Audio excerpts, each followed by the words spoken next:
you, but I could do with a coffee.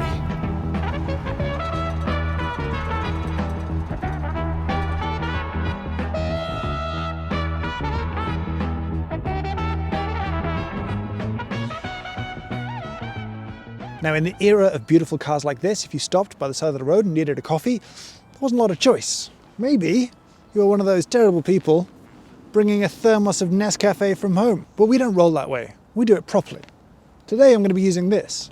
It's the 12-volt in-car coffee maker from King Avon, and I'm mildly terrified of it. Let's see what we get. No, I'm not going to lie, when I opened the box I had higher hopes. This appears to basically be a kettle. Ugh. With a cup on top. So you've got like your base piece which has an element inside. This plugs into your cigarette lighter, which of course you have a need in your car. And then you've got your cup, which you're going to drink out of, very sensible. And then you've got a couple other things that are kind of weird. A little tiny cup, I don't really understand that. And this. Now this piece is interesting. This is a little filter. It could be for tea, it could be for something else. Now I'm going to use this to make coffee kind of cowboy style, where I boil the water. Once it's boiled, throw the coffee in, steep it for a while, strain it through this at the end, and hopefully get something good. Now I've filled this up with fresh, delicious water that I did bring in my thermos instead of filthy coffee, and I'll plug it in. It's going to take a little while. And now we wait. Now if I had the door closed, I've got a little hook here. I could hang it on my inside window while it boils, which makes it closer to my face, which seems undesirable. But it's a thing you could do if you wanted to do, I guess. It's going to take a long time, so I might as well grind some coffee. Now that isn't at a rolling boil, but we've waited long enough. I'm just going to unplug it.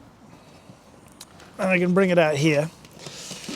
Now this was incredibly slow. If we were waiting for this to reach a rolling boil, the sun would have set, and it's only 2 in the afternoon. Coffee in, lovely. Let's give this a little swirl to mix it all up, and we'll let it steep.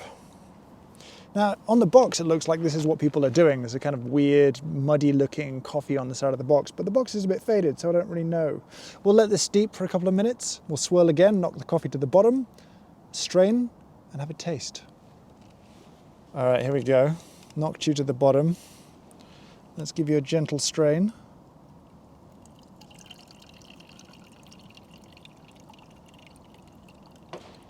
I don't need a lot. I don't need a lot of this. Let's not put you down inside the car. Not a tremendous job of filtering, if I'm honest. This was maybe a little foolhardy on my part. Wish me luck. Does it taste of 1979? Yeah, it's okay. It's okay. I have to say the experience, though, totally sucks. This thing was so slow, I'm terrified of running my battery down in my car.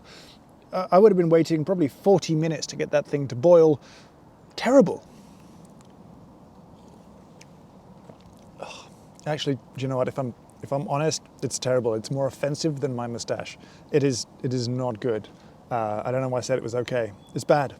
But I do wonder, between 1979 and let's say 2020, how have the in-car coffee makers of the world evolved? Now a short ad from this video's sponsor, Harry's. Maybe you look in the mirror and think, could be time to update my style a little.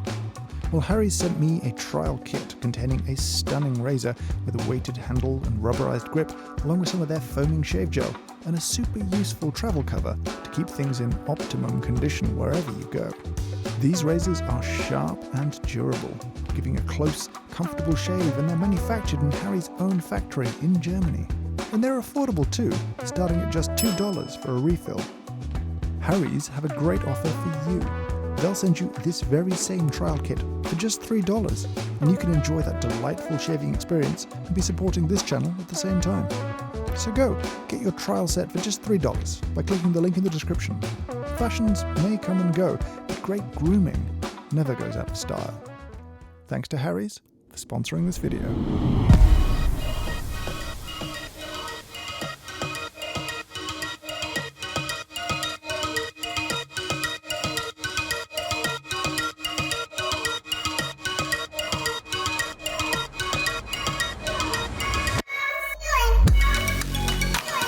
Welcome to the in-car coffee maker of tomorrow.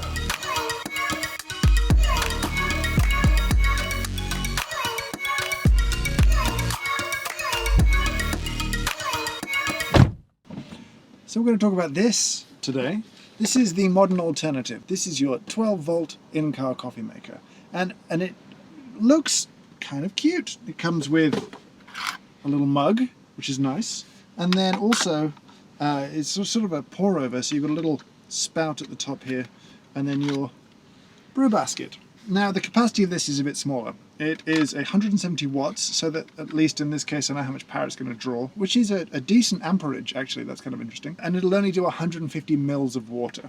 So I guess that's 9 grams of coffee. Brought my trusty little hand grinder.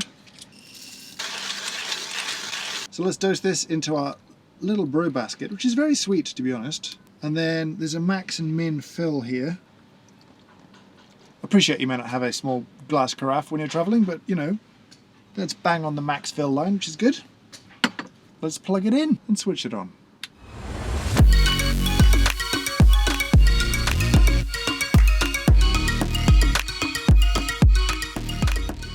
We've got a brew, which is interesting. The bed doesn't look in great condition, if I'm honest. It looks like where it's dripped water in, it's just dug a massive hole, so not the most even brew, but how does it taste? Pretty drinkable. Like, that's okay. It's not perfect, but it's not bad. Gotta say, I'm a little bit impressed. I feel like in-car coffee makers have come a long way. We've gone from these big lumbering V8s through to self-driving electric cars, and while in-car coffee making maybe hasn't come quite as far as cars have come, it's come a long way. This is okay. 150 mils is laughably small. Like, it's a tiny, ridiculously small portion of coffee. You'd want to brew this twice. You know, it's a kind of continuous draw of power here, so I can't see why it couldn't be bigger. Someone will probably tell me in the comments below, and I'll be grateful to them for that. If I had to brew in a car, I'd be okay brewing like this, but actually maybe the thermos from home might be the best option. So I guess that means the question for you is, would you use one of these? Would you just take a thermos? Do you think this is useful? Should this exist? Is this just a nonsense? Do you have a better way of brewing in your car? This doesn't feel super safe, but you can actually bolt this thing down if you want to. I'm not sure where though. But I'd love to hear from you down in the comments below. But for now, I'll say thank you so much for watching, and I hope you have a great day.